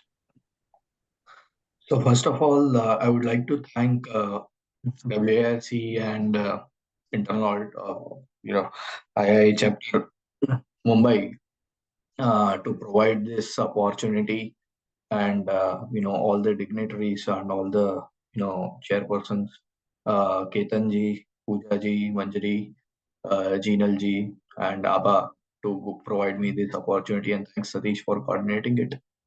And also would like to thank the co-speaker Harsha, is also a good friend, colleague, when who has explained the nuances of the industry very well, which sets the tone for the my topics, which I'm going to take you for the specific risk in the internal audit. So now, if you understand the overall industry, if you understood, and we can take up the specific risk which are there in this particular industry, and we can see what are the best practices which is being followed by different industries with different pharma companies to address that particular risk. And since everyone is engaged in a different adopting a different techniques, different tools, different technologies in these days, so what are the avenues available with the auditors to understand the different systems, to understand various tools, techniques, and how we are one step ahead as an auditor to identify what are the risks underlying here with using a different sort of systems, right? So those things I will take up in my uh, you know session. I'll share my screen. Let me know if it's visible.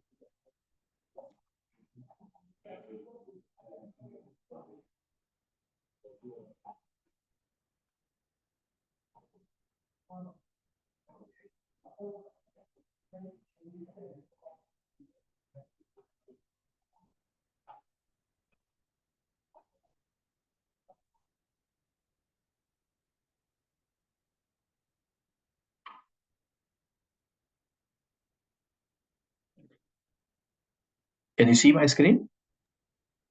Yes, sir. Right. Yes, sir. Yes, sir. All right. So, what we discussed in the this earlier session had explained over the overall industry, how the pharma industry works, what are the different phases of manufacturing, approving of drug, and finally the UCMP code implementation, which is for the marketing.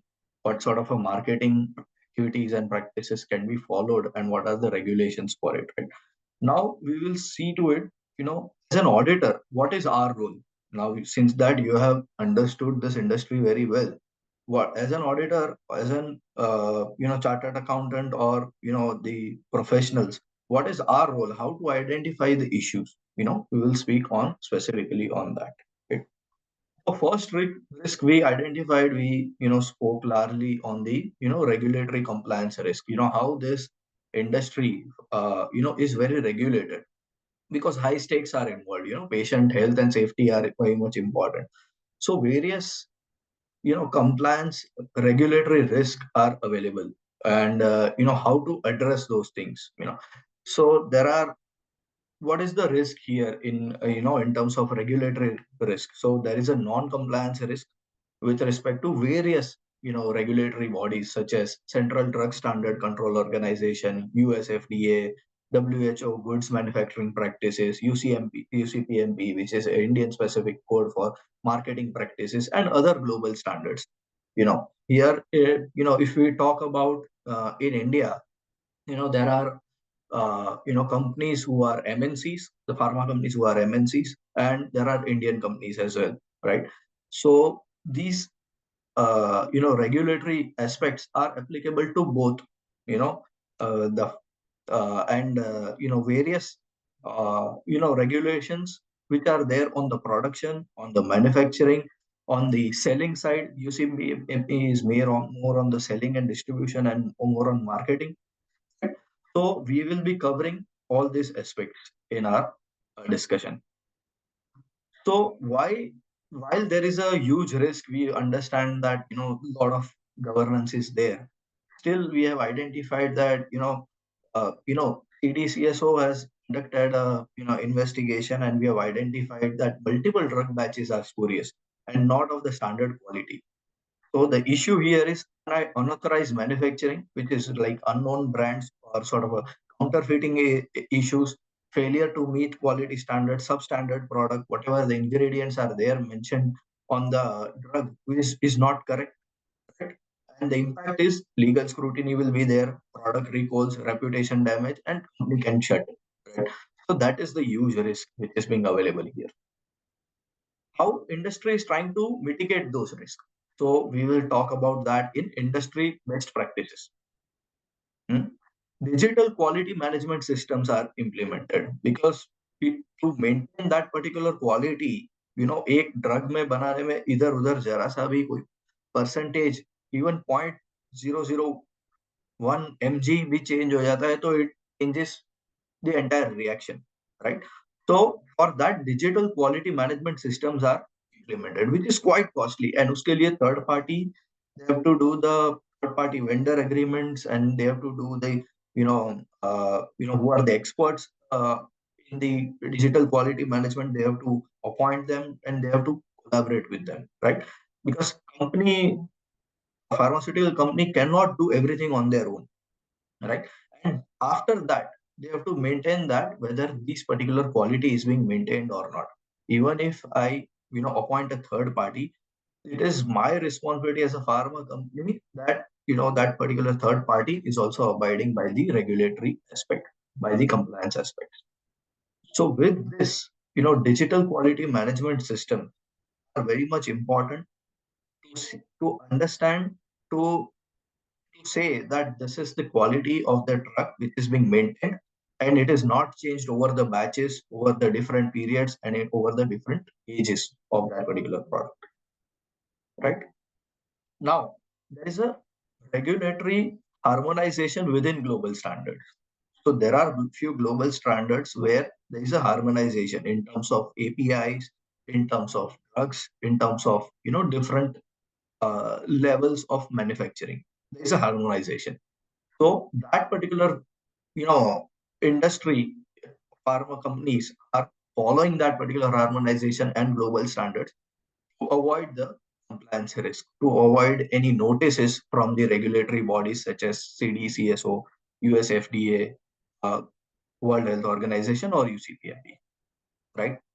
So now here, as an internal auditor, what is our role? What we can do to minimize this particular risk? We, as an auditor, we need to understand various aspects, because first of all, we need to understand the knowledge about the regulatory aspect, regulatory compliance. Then only we can audit that particular thing. So first of all, gain the thorough understanding, thorough knowledge about the regulatory aspects. What are the different documents are available? What are the different regulations are available? Who is the right person to go about it and ask few questions? So first do those process understanding. Then you can do a mock audit, simulating the regulatory inspection. So whatever the regulatory are coming in the pharma company and performing the audit or the inspection, before they do, we need to perform an audit so that the risk can be minimized, the adversities are identified, and irregularities are identified, kappa is being implemented, then the regulatory comes up and perform the investigation, right? So this should be the approach of any pharma companies, and they are current. It is a regular monitoring thing that this should be applied in order to avoid any heavy regulatory compliance risk, right? Second thing is a complete review of accuracy of the digital QMS system. Digital QMS system needs to be, validated in terms of accuracy and in terms of completeness as well, right? Any change documentation, any regulatory submissions are also required to be audited. So first of all, we need to understand those from the different stakeholders, from the medical affairs team, from the clinical trials team. We need to understand all those, and then we can identify whether there is any documentation gap or not. If yes, then need to, as an internal auditor, need to flag it, and we can avoid the regulatory compliance risk over there.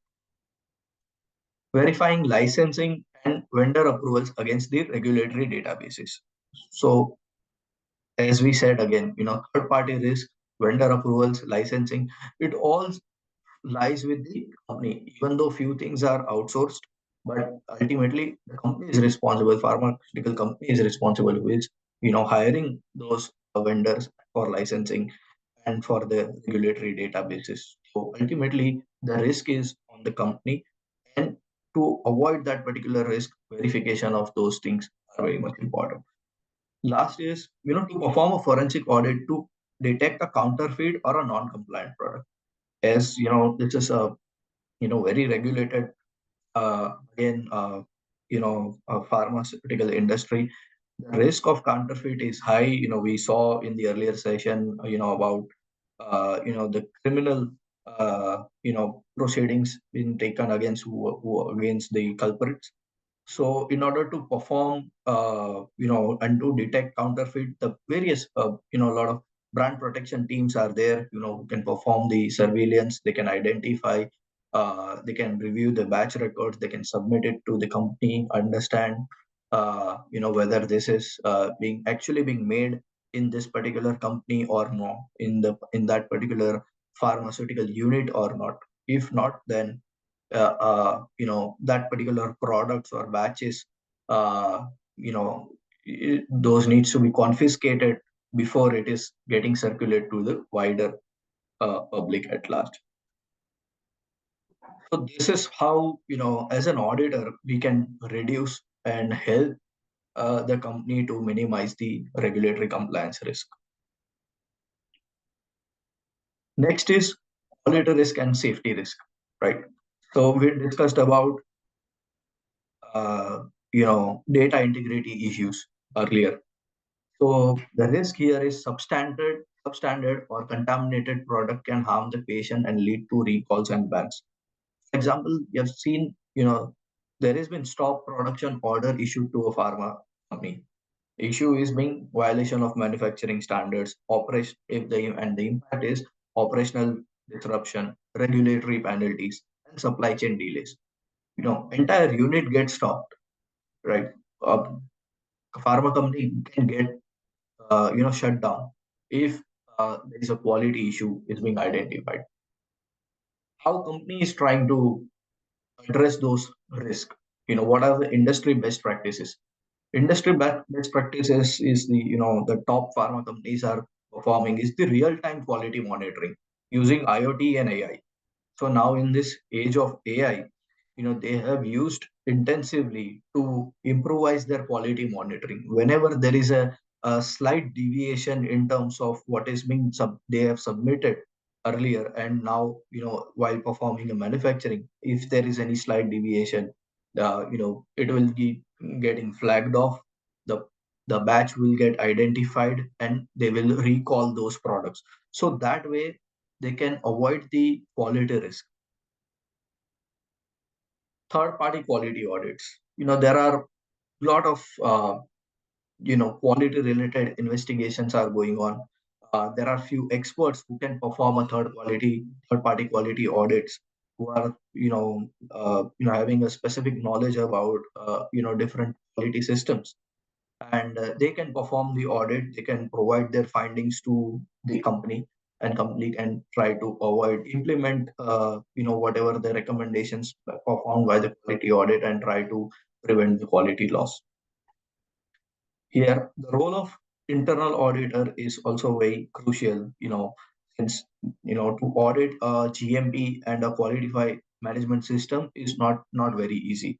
A chartered accountant need to have a discussion with the quality persons, with the quality team, to understand, to go to a manufacturing unit and understand how it works, right? What are the different databases are available? What you know a databases should speak one data to the another, right? If there is any deviation, that then we need to identify why. We need to ask some questions, that why there is a deviation here. There will be certain reasons for it. We need to document as an auditor.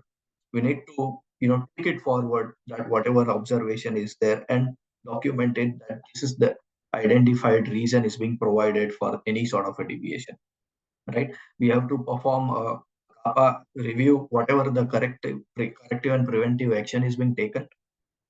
We have to see whether it is effective or not. Many a times we have seen that the experts will perform quality audits. They have given their findings, but the implementation is not there. That is being not being implemented 1 month, 2 month, 3 month. Then there is a risk of a quality assurance, and there is a risk of a product safety, right? So as an auditor, even though if we don't understand the quality aspects as a chartered accountant to the top level, but what we can do is basic hygiene is being followed or not, whether those quality related implement guidelines or recommendations suggested by the third party quality audit, whether that is being implemented or not. That is the best we can do, right, to avoid the quality risk. Conduct a random batch testing and third party validation, and verify supplier quality assurance programs and raw material integrity, from where the products are sourced, from where the APIs, the raw materials are sourced.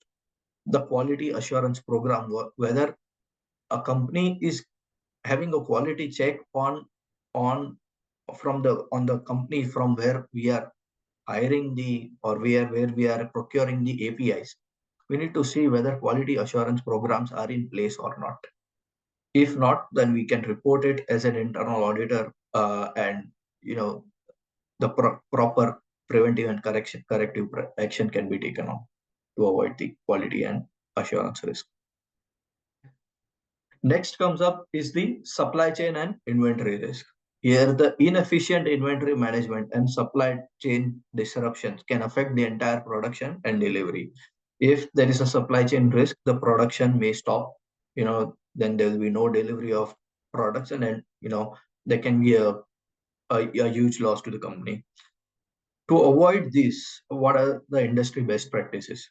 Is to use of a blockchain for a supply chain technology. So most of the companies, since the high stakes are involved now, they are using more of a blockchain and AI in the supply chain transparency, so that to identify small gaps, to streamline that their process, and to minimize the turnaround time. Because if the raw materials is not reaching on time to the production area, if a drug is not available in the market, right? It is being produced, but it is not available in the market at large. They can see a huge downfall in their revenues and profits. So these are the, in terms of financial aspects, if we calculate the impact of this on the financial perspective is quite huge. So company cannot afford to have a supply chain and inventory risk, and they always mention that a foresee and also always make sure that there is a diversification of API sources. If I'm not getting the raw material from my vendor A, the vendor B, vendor C, vendor D are with me, who can provide me a timely API sources. There are it and that is what the challenge is. API is not very much easily available. There are only few manufacturers of API in India. Mostly it is, we are dependent on the China API.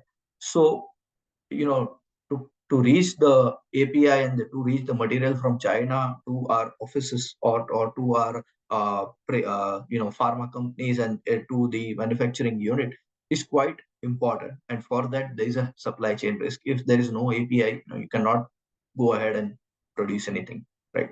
So what is the role of auditor here in terms of to minimize the the audit the supply chain risk? You can audit a procurement, warehousing, and distribution process, to identify, to speak to procurement people, understand the SOPs, understand the policies, understand what are the best practices they are following, and try to see if there is any deviation with respect to that particular process. Review vendor contracts and risk assessments, perform a risk assessment where there is an involvement of a third parties, and there is a involvement of a third party. There is a risk of a corruption as well. There is a risk of a bribery as well. And if the company is being uh, supplying the products in the US market as well, all the FCPA related compliances and of FCPA related regulations will be made applicable.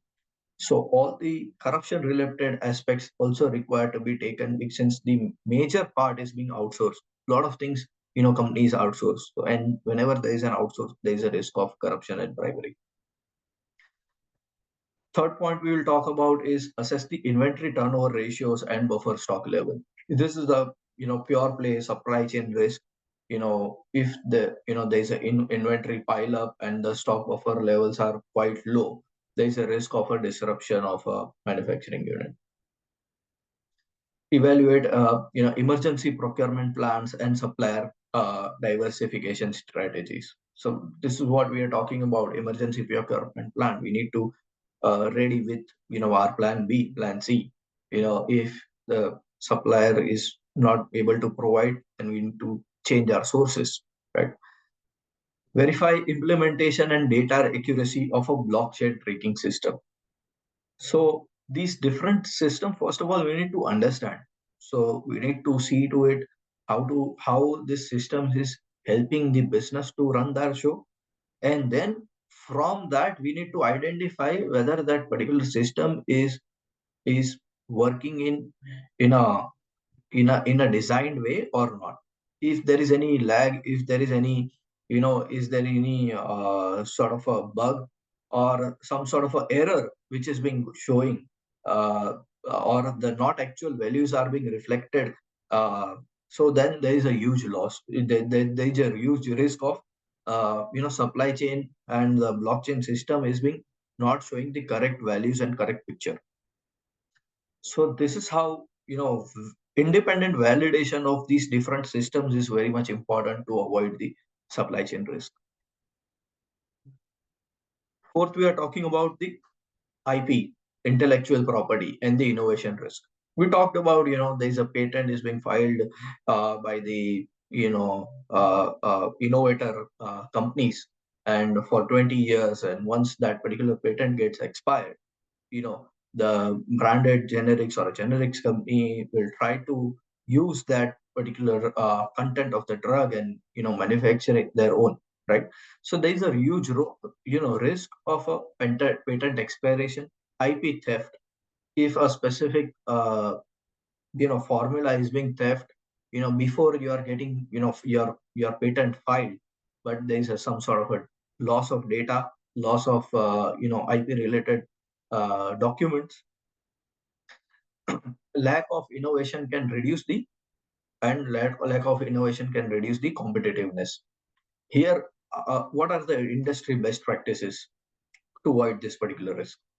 Strategic R&D alliances. We talked about that. If I don't have the capability of performing huge and performing a R&D center, or investing a lot of money or the investment for the R&D, we will rely on other companies who are quite having their best practices is to to go with their strategic alliance. We will share uh, the two different companies will come together, collaborate, and they will share the R&D related aspects with the another company.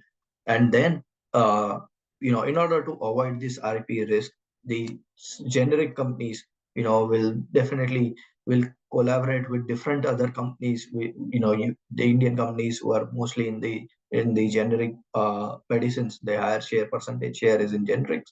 They will collaborate with various multinational companies, then, and to work together, they launch a product together. uh, they, they, the Indian companies have a huge setup in India, and it is being called as a pharmacy of the world. They have a huge manufacturing setups here in India, and that can be leveraged by the multinational companies to manufacture their drugs here. So it's a win-win situation for both, for Indian companies and as well as the multinational companies, when there is a strategic R&D alliances are run. There is a also another best practices is AI driven drug discovery. The, there is a huge emphasis on new drug development, new drug discovery through AI. The use of AI is immense, and you know uh, you know these are the two best practices which is being followed by industry so far, be it Indian companies or be it multinational pharma companies. Now, what is the role of auditor here? Since we understood the risk, what we as an auditor can be done, right? Audit the R&D investment returns and innovation pipeline maturity. We can review the patent filing, licensing agreement, IP protection mechanism. We can understand the assess the confidentiality agreements and the data access control. We can evaluate the governance around the innovation pipeline and co-development of framework. How that entire co-development framework is being set up. What are the percentages? What are the market share? What are the uh, strategic alliance between the two different companies? This way, pharmaceutical company can avoid their innovation and IP related risks. Cybersecurity and data integration risk. This is a big risk, which is being now we have seen, a lot of breaches of digital system, and that can compromise the sensitive data of the company, and also the clinical trial results. Because if there's a clinical trial results are disclosed or compromised, it can be a huge loss to the company, because it is being out in the public, and someone other pharmaceutical companies can utilize that. In this, what are the industry best practices? to avoid this kind of a risk. This is a zero trust architecture. Zero trust architecture is sort of a data loss monitoring. So whatever the critical information and whatever the highly confidential information, where highly sensitive information will not be able to send it outside the company IT infrastructure. So let's say, for example, I'm sending certain important documents, from my official email ID to my personal email ID, and it contains very sensitive data. At that point of time, if the company has a data loss protection monitoring, company will identify that this sort of a there is a pre-fit data is being entered, that if this sort of a data is being shared outside, it will get quarantined. It will not go directly to my personal email ID. There is a block. It will get quarantined. It will go to a specific team for the review, and then if it is highly confidential in nature, it will get blocked, and a specific inquiry will be taken against that particular employee. So in order to save that loss of compromisation of sensitive data, this kind of infrastructure are in place. So industry are following those practices to avoid the cybersecurity related losses. Additionally, there has been increasingly, now there's a trend that you cannot use a pen drive or a USB or any sort of external devices to your company laptop. So there is a compliance with respect to data protection laws, and company are uh, you know highly focused and highly these are the highly monitored area in terms of avoiding cyber security and data integrity risk. Role of internal auditor here is to conduct an IT audit for cyber security, access control, data backups. Here also, we might not be having 100% knowledge. We don't need to have 100% knowledge about cybersecurity. We can work with the data team, cybersecurity team, understand, and then few responsibilities would be given to them. Few responsibilities would be with you as an internal auditor, right? So it's more of a joint audit can be conducted over here. Whenever there is a sort of a knowledge or sort of a expertise related barrier, there is always a concept of a joint auditor. You know, be it cyber security, be it data integrity, be it quality, be it supply chain expertise, or be it GMP related issues. You know, there is always a room for a joint audit, always a room for a responsibility shift from one team to another. But at the end, what is being documented, what is the work is being performed, we need to document it so that you know a continuous monitoring is being performed once that particular audit is being done. It's not that we can leave that thing once it is being done. No, there is a possibility that we need to do that thing again after 3 months, 6 months, depends on the timeline, right? You can perform a penetrating testing with the help of cybersecurity team, vulnerability assessment, review of incident which is being logged. We have a proper response plan. What needs to be done once that particular incident is being logged, right? What are the cyber insurance coverage? What are the various avenues are with us as a pharma company to avoid that particular damage? Audit the legacy system, which are the old systems, which for the security gaps, data integrity protocols, and access controls. In the older systems, the there seems to be access control gaps. Needs to identify that and need to plug that in order to avoid this particular risk. Recommend encryption standards and firewall configuration and employee cyber training. Definitely, training and monitoring plays a huge role over here. uh, to train the people that this is the violation, this is not required to be done.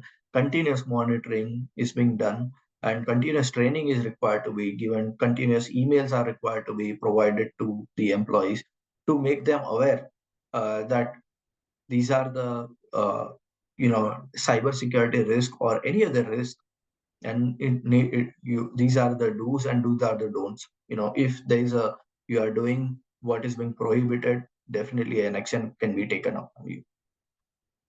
Review of incident logs through data loss protection monitoring. That's what we discussed. Let's move on to financial and pricing risk. Now, there's a non-compliance with the pricing regulations. NPPP, we say, as a National Pharmaceutical Pricing Policy.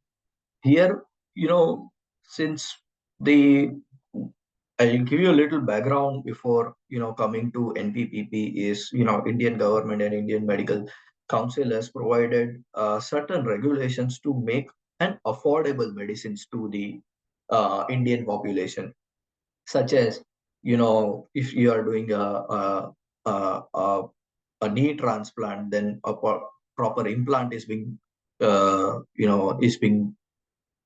given by the doctor.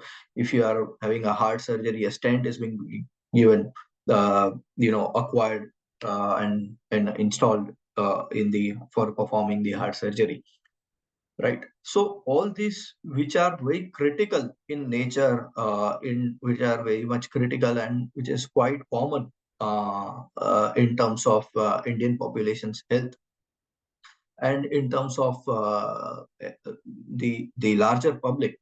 There is a price regulation by the Indian Medical Council and uh, Indian government, and that particular policy is called National Pharmaceutical Pricing Policy. The prices are regulated. It cannot go beyond the what is being prices by fixed by the government, right? And you cannot violate that. If that there is a violation, then there is a serious risk of losing a particular license. For example, if I give you 307 cases of drug pricing violation has been reported by DPCO in 2013. So multiple companies are have violated, and strict action has been taken. Okay, against these things, and this sort of a regulations comes in force since 2013. So since 2013 till date, this pricing is since there was a lot of hospitals were charging high prices for medical devices, for the drugs, for the basic regulated government medicine as well. So in order to curb that and in order to reduce the the overall pharmaceutical and the healthcare related bill, this particular policy is being come into the place. And you have also noted that 10% sort of a variation or annual price hike, which we for the non-scheduled drugs, right? And what is the impact for this? There is a blacklisting, there is a production halt, there is a scrutiny of pricing by strategies, by the parliament and whatnot. Since it is a highly regulated market, you know, there is a huge check on NPPP. And what companies are doing to avoid this particular risk? They have a dynamic pricing model. They charge various different pricing based on their different products, and what is being not covered by NPPP, they can obtain their higher margins over there, and where there is a regulation of NPPP, they'll keep their margins lower. Obviously cost optimization programs, that what we talked. Audit of financial records that we can do as an internal auditor, pricing strategies, cost controls, ensure that there is a compliance with the DPCO and NPPA PPP regulations. There is a review of budget and forecasting accuracy and assumptions. If there are any assumptions are made, we need to see that there is a scientific approach behind it. Monitoring of cost centers and ROI on strategic incentives initiatives, and evaluation of margin protection strategies and scenario based financial planning. So these are the steps an internal audit can do, in order to avoid the financial and pricing risk. We need to work with the finance team, definitely. with this. So no audit can be done, independently. We have to have our partners, have to have our experts who are having a detailed knowledge about all these regulatory aspects, financial aspects. And once we have the proper understanding of those things, we'll be in a best position to avoid this financial and pricing risk. And lastly, we'll talk about environmental and safety risk. Risk here is mishandling of hazardous materials, poor waste management that can lead to a legal action. And what is the best practices here being followed by the companies? A lot of companies, specifically MNCs working in India, and a lot of generic companies as well. They have started with the green manufacturing initiatives. They try to reduce their carbon emissions, to a certain level, because there are a lot of ESG implementations, a lot of ESG regulations, and there's a ESG ratings are available provided. And based on the ESG ratings and environment and safety, sort of a ratings, uh, a lot of MNCs are investing or collaborating with the Indian companies as well. So if they have a very good environment and safety sort of a perspective in place, there is a chance of a collaboration, and it can be a win-win for both MNC as well as the Indian companies. So by following the best industry practices such as environmental management systems, ISO 14001, and occupational health and safety assessment series, OHSAS 18001 certifications. So companies do these certifications to attract and to sort of gain the credibility in terms of environmental and safety standards. If companies having those credentials with them, by having those credentials and have certificates with them, uh, the rankings of that particular company is greatly inverse, and people can invest and have a faith in that particular company. Internal audit's roles here is to review EHS protocols, training programs, uh, audit of hazardous waste disposal records and chemical handling procedures, assessment of a sustainability reporting and ESG metrics, verification of compliance with environmental laws and ISO standards, and evaluation of emergency response plan and workplace related safety audits.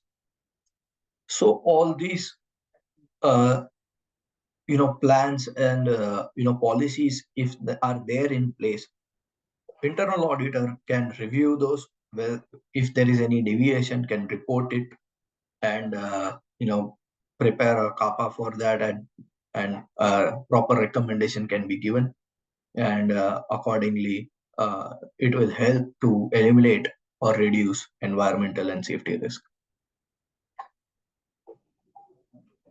I guess with this we have covered the content for the presentation and for the session today. And what we have done is tried to cover the all the different risks and the role of internal auditor, so that once you are aware about different risks and what are the steps you can perform as an internal auditor, right?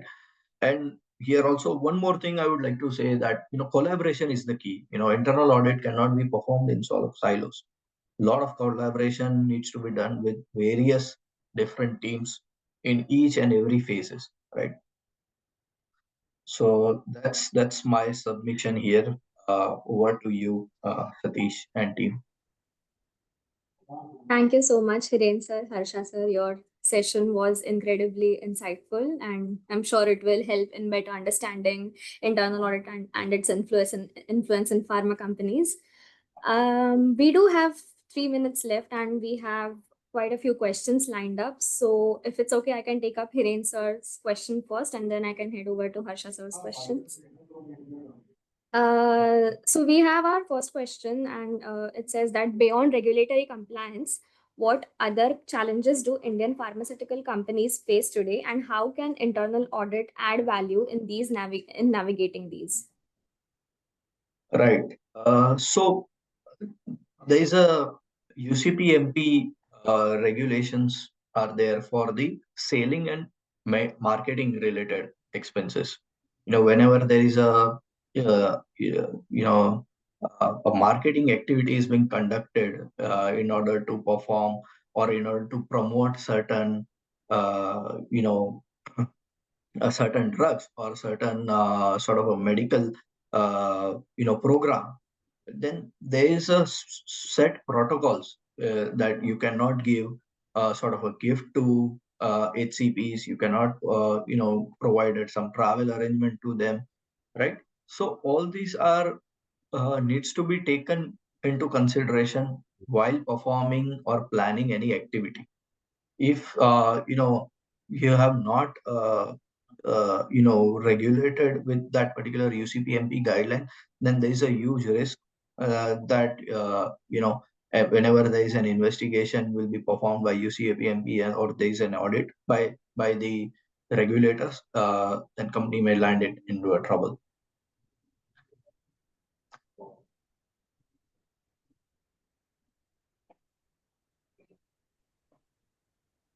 Great question. Thank you, sir. We also have one more question for you. How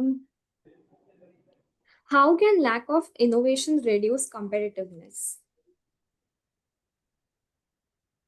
Yes, so lack of innovation is, since, as we know that there's a huge R&D cost is involved in innovation. A lot of investment is required to be made. And at times, few companies don't have those sort of investment with them, right? So what they do is they uh, try to collaborate with the, other companies, other MNCs. They provide their manufacturing facilities to them, and in collaboration they try to reduce the uh, you know the competitive sort of a disadvantage they have of not preparing a R&D or not doing that particular R&D, but they have their operational efficiencies, they have their manufacturing setups and everything, and they are having a world class sort of a GMP practices being followed in India.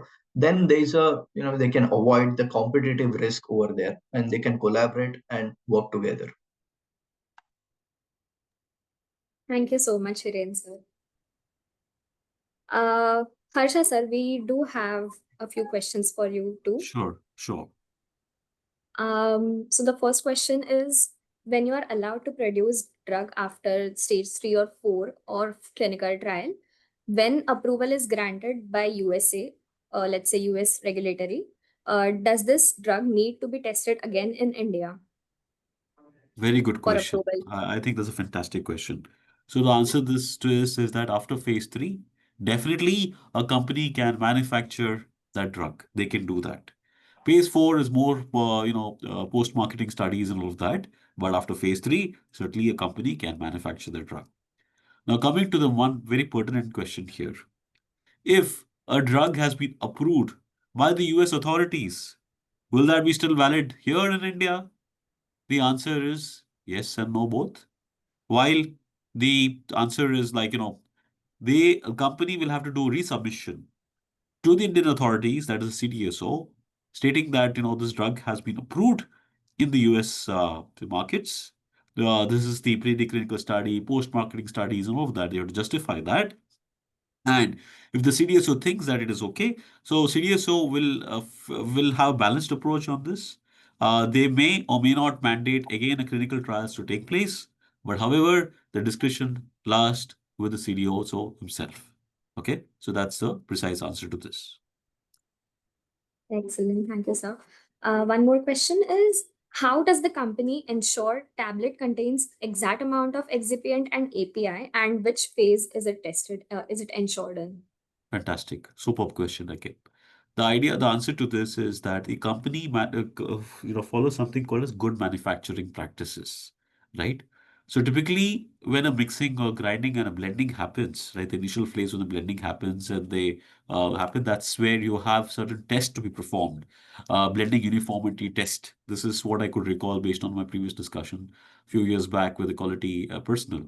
So at every single stage, there are some tests right from sourcing By the time the product, the materials, the input material goes to blending process, mixing process, compression, there are each stage validation which happens. Like in blending, that happens primarily the blending uniformity test which happens, whether the blending has happened properly, whether so to give a classic example, it's like cake, right? If you put up a batter, you put sugar into that, the sugar has to reach to every single base of the cake. Otherwise, it won't taste good. Otherwise, some sections of that will look very tasty. Otherwise, it will look very plain. That's the reason. Same thing in blending also. The uniformity test is conducted. So the answer is at every stage, the good manufacturing practices are followed, and essentially more in the blending stage to ensure that the consistency is there, to ensure that that the product is consistent and meets the quality standards. Perfect. Thank you, sir. Thank you all for this thoughtful questions and active engagement. I think we can draw this Q&A session. So over to you, Jinal ma'am.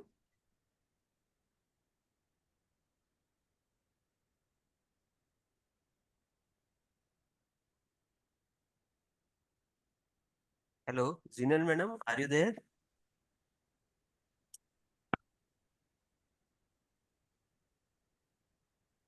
Pooja madam? हाँ जी. So we are now at the end of our this pharma industry specific session, and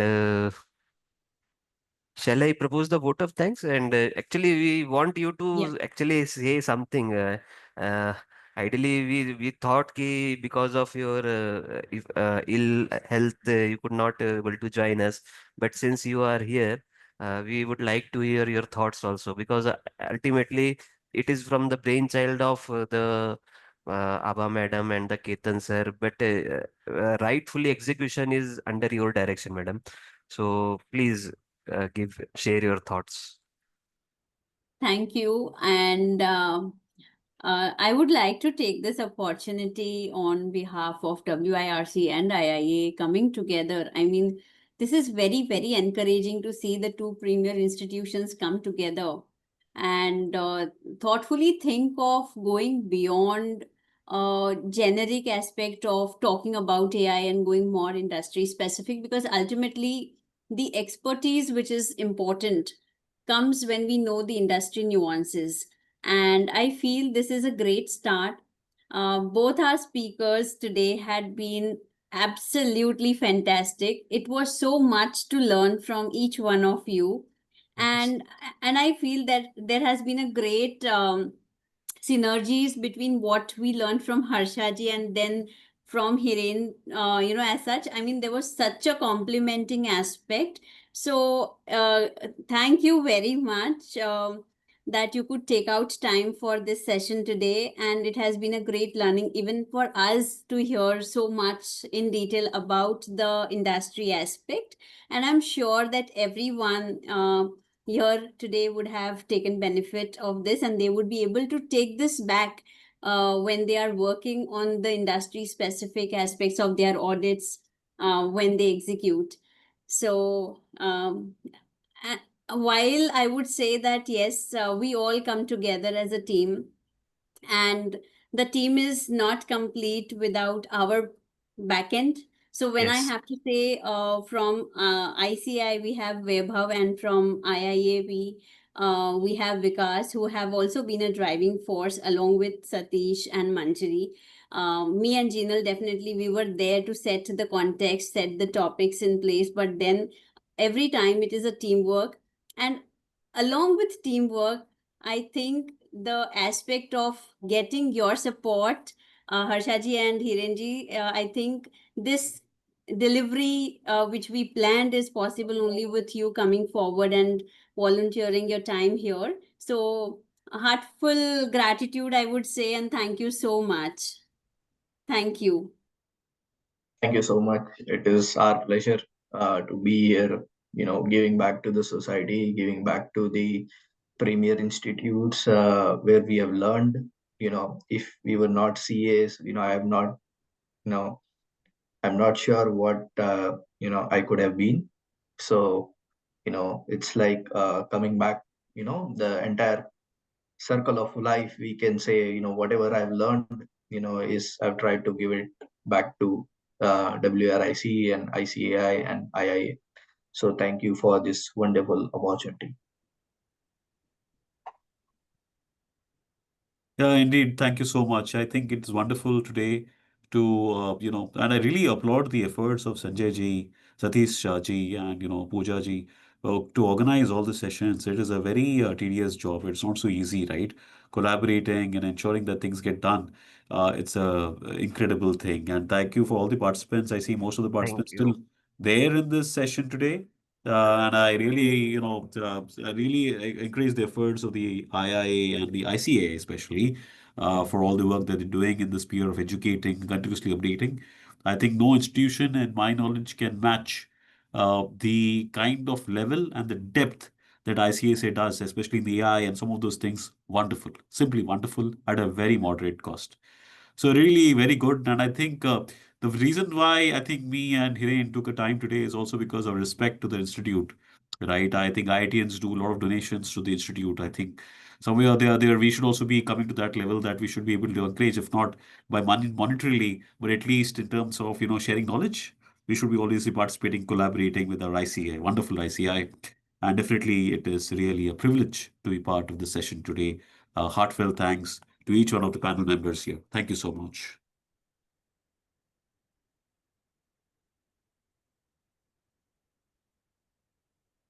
Okay, thank you everyone. Have a super Thank you. evening ahead.